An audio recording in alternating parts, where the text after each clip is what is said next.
2,000 years ago, while Germanic tribes were freezing to death in the forests north of the Rhine, Roman legionaries slept warm, ate hot meals, and woke up ready to fight. It wasn't magic, it was engineering. You're about to find out how the Roman army turned Europe's most brutal winter into just another logistical obstacle, and how they built, heated, and kept camps running in temperatures that dropped to 30 below zero. The Roman legion had no central heating, no survival gear store, and no satellite weather forecast. It had something more powerful, a system, and that system was so efficient it allowed the Roman Empire to operate in the dead of winter on the frontiers of Britain, the Carpathians, and the frozen banks of the Danube, while their enemies waited for the snow to melt before going back to fighting. No Roman legionary gambled with the cold. Before a single tent was pitched, before a single nail was driven, the military surveyors, called mensores, moved ahead of the marching column to find the ideal location.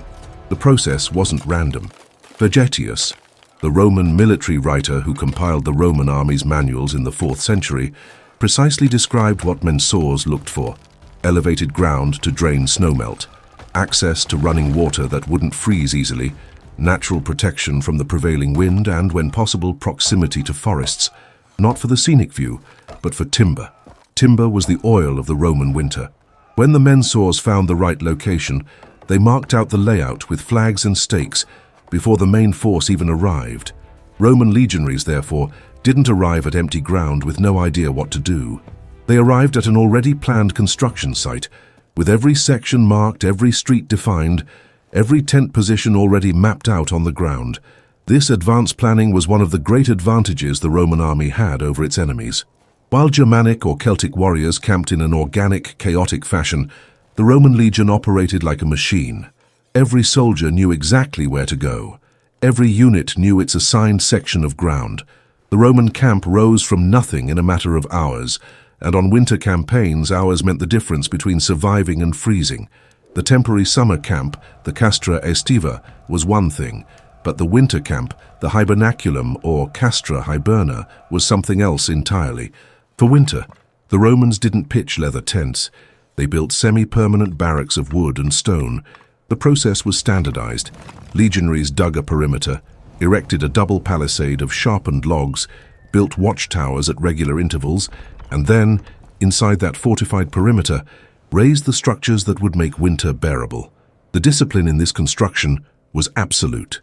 Historical sources indicate that a standard Roman winter camp for a legion of 6,000 men could be erected in under 3 days. That included the barracks, the headquarters, the stables, the supply warehouses, the field hospital, and, a critical detail, the heating systems.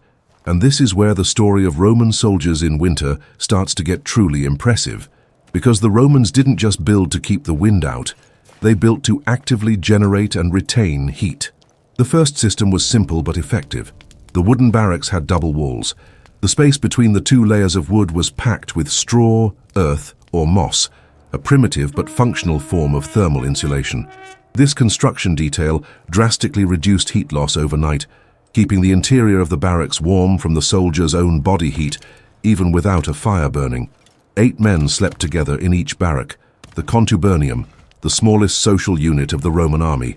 8 bodies generating heat in a well-insulated structure during winter nights created an internal temperature that, while far from comfortable, was enough to prevent hypothermia. But that was just the beginning. And look, this ingenuity of the Romans in solving survival problems is exactly the kind of thing that goes way beyond what fits in a single video. If you're curious about how this systematic mindset also played out in combat tactics and legion organization, my book, The Art of War of the Roman Army, Strategies and Tactics That Shaped the World, goes deep into that world. The link is pinned in the comments. Check it out after the video ends. Fire for Roman legionaries in winter wasn't a luxury, it was combat equipment. Without fire, hands froze and wooden bows and sinew dried out and snapped. Without fire, food couldn't be cooked and soldiers operated in a caloric deficit that compromised strength and focus. Without fire, the metal in armor and tools contracted and joints locked up. The Roman army knew this and organized access to fire with the same discipline it applied to battle formations. Every group of 8 legionaries, The contubernium that slept together, as I mentioned, had its own fire or brazier. But fire inside closed barracks in the dead of winter created a problem the Romans had to solve: smoke. The Roman solution was clever and elegant. The winter barracks had ventilation openings strategically placed in the side walls, not in the roof, as would seem intuitive, but on the sides below the line where heat accumulated. This created an airflow that carried smoke out without letting in the cold wind that came in from above. It was applied physics without a microscope, without a thermodynamics textbook, just centuries of practical experience passed down from legion to legion, winter to winter. Beyond the internal braziers in the barracks, Roman winter camps had collective bonfires positioned at strategic points throughout the camp, mainly at the intersections of the main roads, the Via Praetoria and the Via Principalis. These larger fires served two purposes: collective warmth during the hours of night watch, and signaling as they kept the camp visible and navigable during snowstorms. The soldiers on night watch, one of the most dangerous duties in the Roman winter, rotated in short 2-hour shifts precisely because of the cold. Sources indicate that punishments for falling asleep on watch were severe regardless of the season, but in winter, falling asleep on guard wasn't just a breach of discipline, it was literal suicide. A man standing motionless for hours in the cold, in metal armor, without movement to generate body heat, would die within hours. The Roman armies structured guard shifts with that in mind. 2 men always together, frequent rotation, guaranteed access to the central fire between shifts. But the fire system had a limit. Bonfires warmed the air around them. They didn't warm the structures underneath. And in a camp built on frozen ground, the cold rose up from the earth like a constant current, draining heat from the feet upward. This is where the Roman army turned to one of the most sophisticated creations of Roman engineering, the hypocaustum. The word comes from Greek, hypo, below, and kain, to burn, burn from below. An underfloor heating system that circulated warm air beneath the surface where people walked and slept. The hypocaustum wasn't invented for military camps. It first appeared in the Roman public baths, the thermae, where comfort was a cultural priority. But the Roman army, always pragmatic, always adaptive, transported this technology to the battlefield. In permanent or semi-permanent winter camps, especially on the northern frontiers such as the Germanic limes and Hadrian's Wall in Britain, the hypocaustum was an integral part of barrack construction and headquarters buildings. Here's how it worked. The floor of the structure was raised on a series of short brick pillars called pilae. The space between the raised floor and the original ground, typically between 12 and 24 inches, was the channel through which warm air circulated. An external furnace, the prefernium, burned continuously and pushed heated air through these underground channels. Heat rose from the floor. The walls also had ceramic tubes, called tubuli, that carried the hot air upward, warming not just the floor, but the very walls of the structure. The result was an environment that maintained temperatures between 60 and 70 degrees Fahrenheit, even when outside temperatures plunged to freezing or below.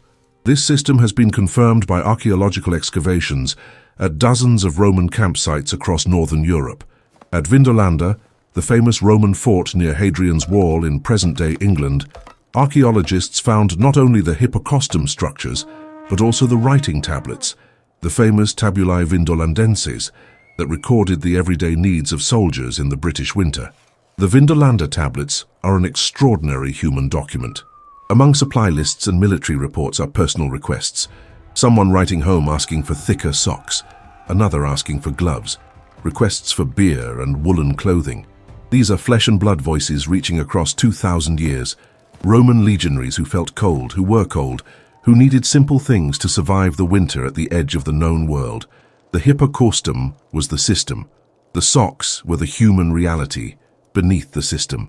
But the lives of Roman soldiers in winter didn't depend only on architecture. They depended on something equally sophisticated: the supply logistics that kept the legions fed, equipped, and operational when everything around them was frozen. Winter shut down roads. It froze rivers. It made local foraging impossible. For any army of the ancient world, winter meant demobilization. You stopped, waited for the thaw, and started again in the spring. The Roman army decided it didn't want to wait. And to avoid waiting, it built the most sophisticated logistics system in the ancient world: The first element of that system was advanced stockpiling. Before winter, every Roman camp accumulated reserves calculated to sustain the troops for months. The horium, the Roman warehouse, was a mandatory structure in any winter camp, built with a raised floor to prevent moisture and thick walls to maintain stable temperatures. What was stockpiled?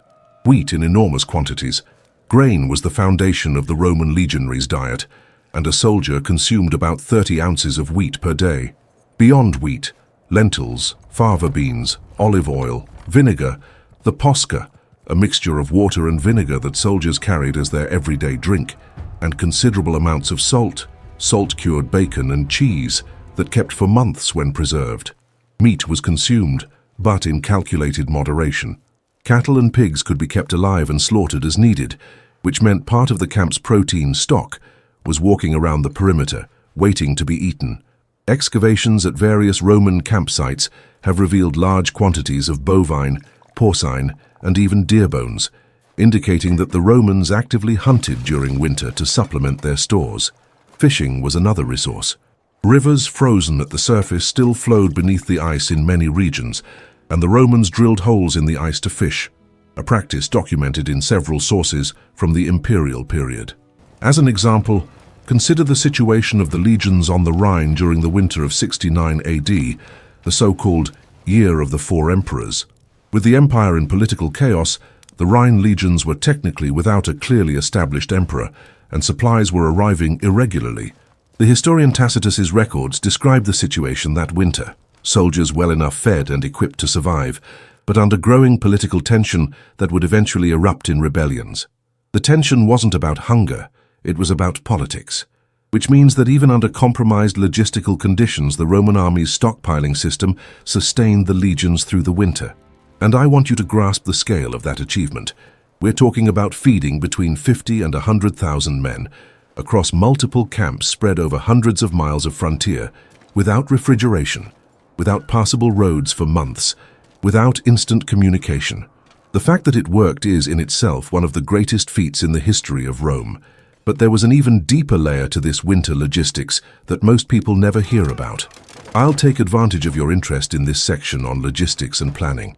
If you're fascinated by how the Roman army turned seemingly impossible challenges into functional systems, my book, The Art of War of the Roman Army, Strategies and Tactics That Shaped the World, goes into how this same logistical mindset was decisive in campaigns like Alesia and the Jewish Wars, where Rome sustained months-long sieges under extreme conditions. It's not the kind of depth that fits in a video. The link is pinned if you want to go further down that road. If you imagined a Roman soldier in winter, wearing that short, bare-shouldered tunic from the classical statues, reality is going to surprise you. And it's also going to help you understand why the debate over whether Roman legionaries wore pants, which has generated so much historical controversy, is far more complicated than it seems. The Roman army's winter clothing was layered, a principle we now call layering, and that modern outdoor gear brands sell for a fortune, but which the Roman army was already practicing 2,000 years ago. The base layer was a thin woolen tunic worn directly against the skin. In severe winter campaigns, sources indicate that soldiers wore up to 2 of these tunics layered on top of each other, confirmed by the Vindolanda tablets, which list tunicae in the plural in supply requests. Over the tunic came the braccae. Yes, the Romans wore a version of pants, especially in cold regions. The braccae were woolen trousers that covered from the waist to the ankles, tied with cords. Initially considered barbaric by Romans from the south, associated with Gallic and Germanic peoples, the braccae were adopted by the Roman army on the northern frontiers out of sheer practical necessity. A legionary on Hadrian's wall in January had no time for cultural hang-ups. The focalia were scarves of thick wool wrapped around the neck. They functioned like a modern scarf, protecting the neck area where major arteries run close to the skin, and heat loss is critical. The legs received additional protection from the fasciae crurales, woolen strips wound in a spiral from the shin to the knee, similar to modern leg warmers. Combined with the braccae, they created a substantial insulating layer on the legs. The calcae, the open sandals of the classical images, were replaced on winter campaigns by caligae hibernae, raw leather boots with thick soles and wool-lined interiors.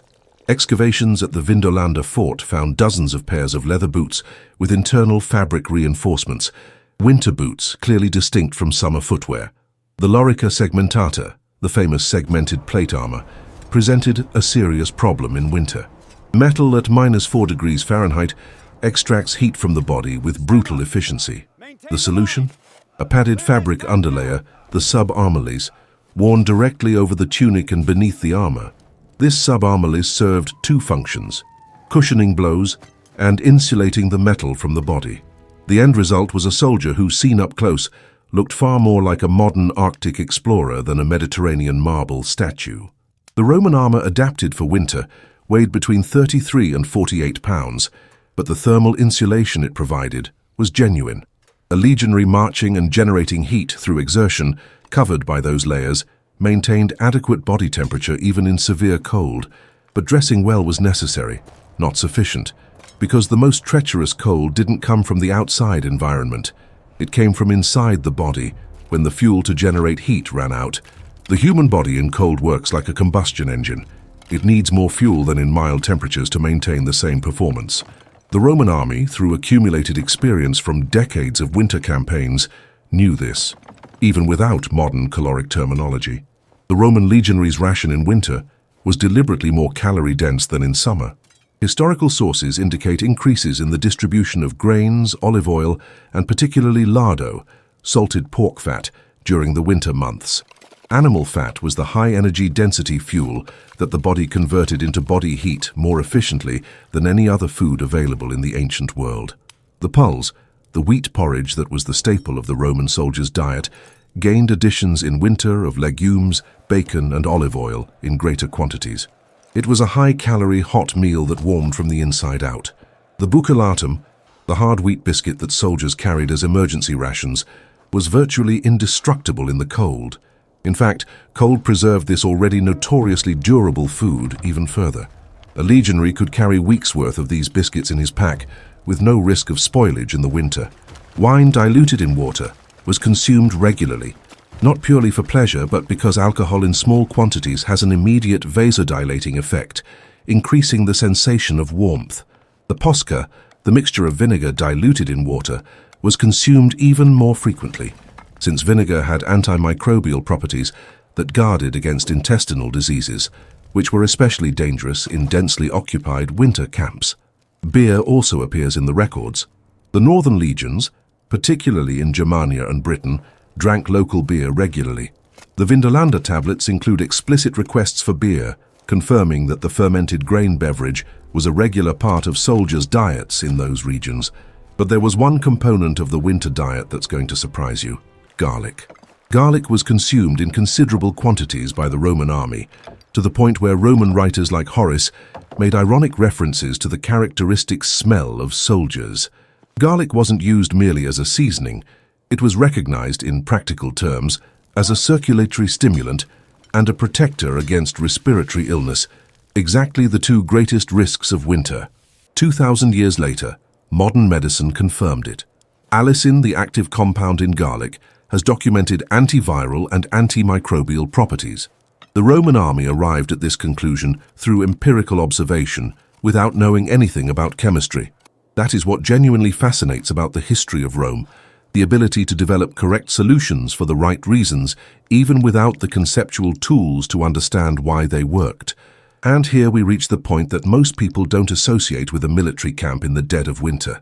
The Romans bathed regularly, even in the cold. The balneum, the field bath, was a mandatory structure in any medium or large Roman camp, including winter ones. It wasn't a luxury for officers, it was a collective facility for the entire unit. Why? For health, for morale, for discipline. Health. In a winter camp with 6,000 men living in intense close proximity, hygiene was a matter of collective survival. Contagious diseases could decimate a legion more quickly than any battle. Regular bathing, combined with the heat of the water that killed parasites, was a military public health measure. Morale. Roman baths were social spaces. Men talked, debated, complained, laughed. In the dead of winter, far from home on remote frontiers of the Roman Empire, the balneum was one of the few social spaces available for downtime. Maintaining troop morale was just as important as keeping them fed. Discipline. The bathing routine structured the day. In winter camps where combat operations were reduced, routine prevented the idleness and indiscipline that came with weeks of forced inactivity. The field balneum used the same principle as the hypocaustum. Water heated by underground furnaces, circulating through ceramic and lead tanks. It was smaller and less elaborate than the great urban thermae, but functionally similar. Here lies one of the most fascinating paradoxes of Roman military life. The same civilization that built monumental aqueducts and lavish thermal baths in Rome exported compact, functional versions of those technologies to the most remote frontiers of the ancient world. A legionary stationed on Hadrian's Wall, 2,500 miles from Rome, had access to hot baths in a way that most medieval Europeans 1,000 years later would not. And now I need to tell you something that's going to change the way you understand the entire system we've described up to this point. Because there was a secret behind Rome's survival of the winter that wasn't technological. It wasn't the hypocaustum. It wasn't the logistics. It wasn't the layered clothing. It was a philosophical choice the Roman army made centuries earlier, one that determined whether a soldier would survive his first winter away from Rome or not. What nobody tells you. The real reason the Romans survived winter when others died. Here is what equipment lists and construction manuals don't explain. The Germanic peoples who faced the same winter in the same territories also had animal hides. They also knew how to use fire. They also knew how to build shelters. Some even had specific survival technologies that the Romans didn't possess natively, like certain hunting techniques and animal hide preparation methods developed over generations. And yet when winter came, it was the Romans who maintained operational capability. It was the legions that could attack, move and function during the months when their enemies were hibernating. Why? The answer lies in a single Latin word, disciplina, not in the sense of punishment. In the original Roman sense, the ability to execute complex systems collectively, with consistency, regardless of external conditions. The Hypocaustum didn't warm anyone if nobody kept the furnace burning. The supply logistics didn't work if the responsible parties abandoned their posts. The layered clothing didn't protect if it wasn't regularly kept clean and dry. What kept all those systems running together in temperatures of 30 below zero, far from home in hostile territory, was the Roman army's ability to operate as a collective organism even when individual conditions were extreme. Every legionary knew what was expected of him. Every century had defined responsibilities. Every cohort operated within a larger system that was bigger than any individual. The Stoic philosopher Marcus Aurelius, who was also emperor and spent winters on the Danube campaigns, wrote in his Meditations about the idea that discipline is not a restriction imposed from the outside, but a capacity developed from within. The soldiers who survived winter were not the physically strongest. They were the ones who had internalized the systems. Whoever has made it this far in the video is exactly the kind of person who isn't satisfied with the surface of things, and it was exactly that kind of reader I had in mind when I wrote The Art of War of the Roman Army, Strategies and Tactics that Shaped the World. It's not a book of shallow trivia. It's an analysis of how this entire system, the discipline, the logistics, the engineering, translated into military victories that defined the Western world.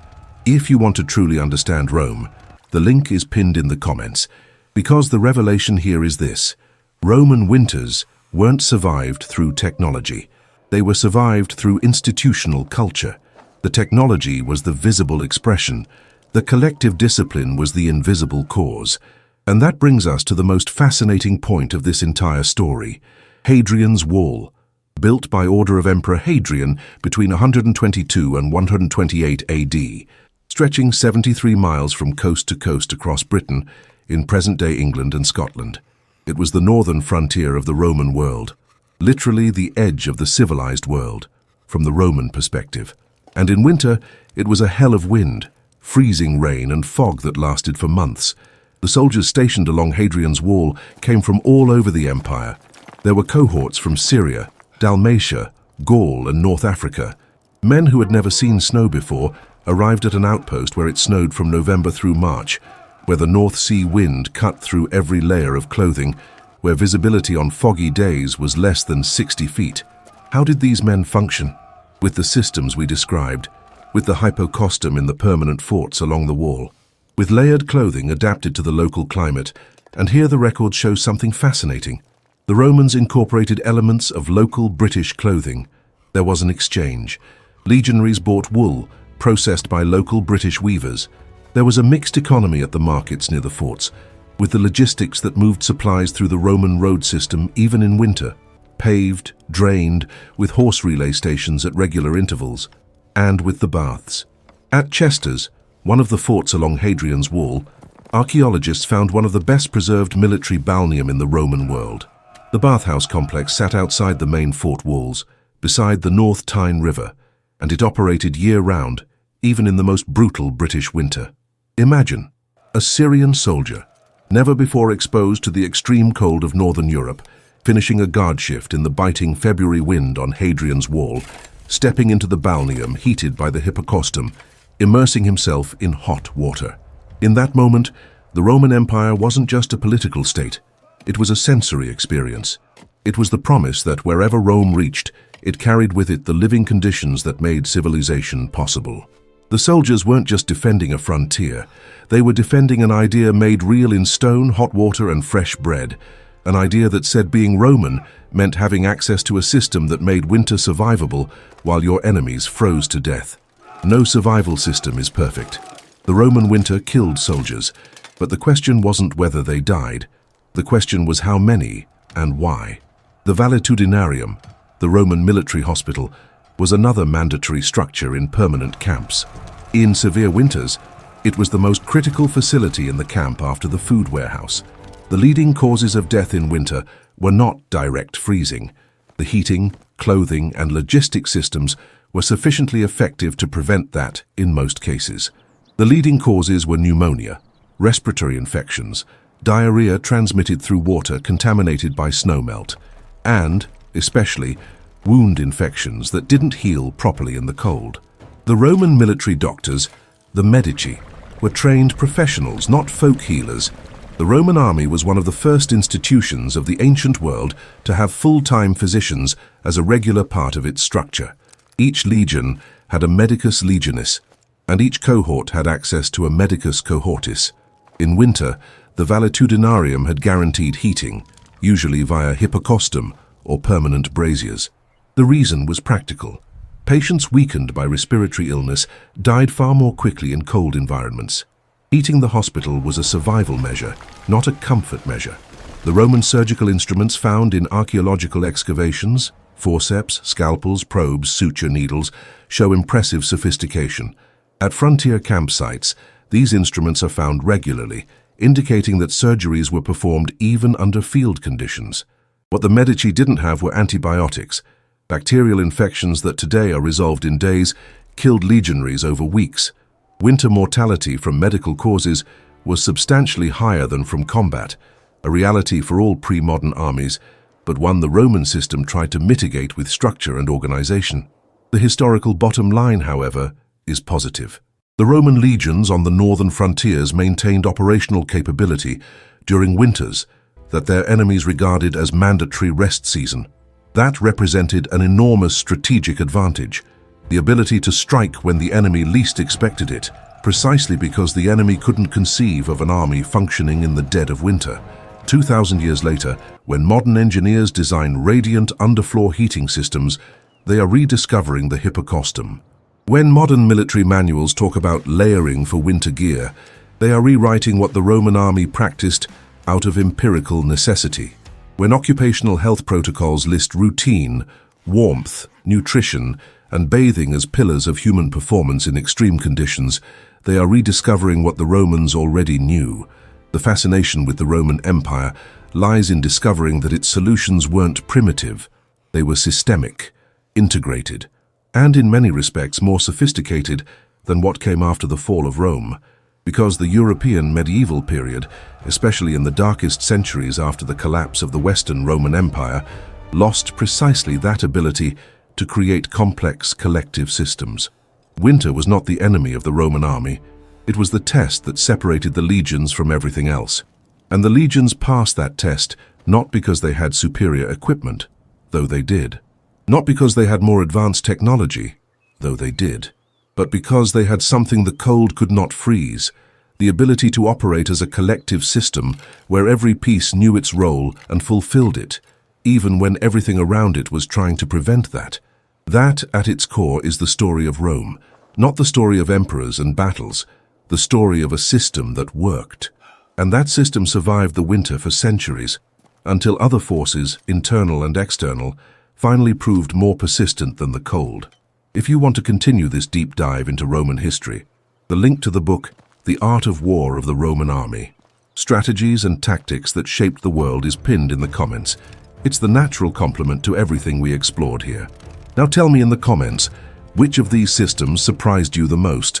The Hypocaustum, the supply logistics, the layered clothing, or the idea that collective discipline was more powerful than any technology? If this video expanded your understanding of how Rome actually worked, drop a like. It really helps the channel keep bringing this kind of content. And if you haven't subscribed yet, subscribe now so you don't miss the next videos. And for those who want to go even deeper, the link to the book The Art of War of the Roman Army is pinned in the comments.